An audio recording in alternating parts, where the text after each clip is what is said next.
pač dva stavka o tem, kako zares vidi preureditev in nadaljnje vodenje tega področja pod naslovom Za svobodne prostore kulture, ki je del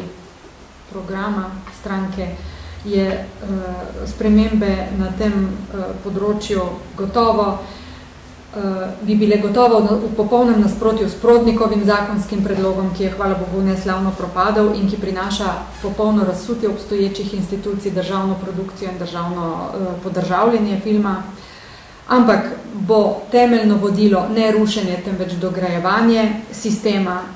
in odpravljanje njegovih pomanjkljivosti, v prvi vrsti razmejitev pristojnosti med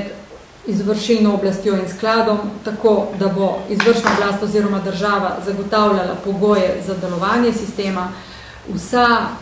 programska in strokovna avtonomija pa bo na skladu. Filmski sklad bi se bo moral razviti v strokovno močan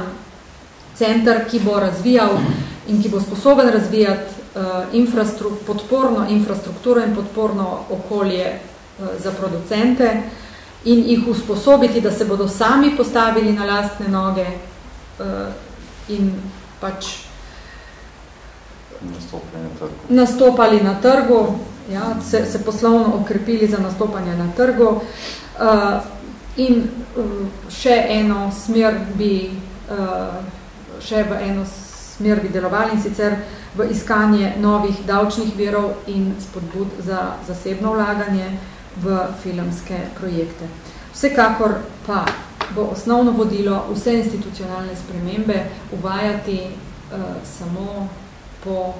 v dialogu s stroko.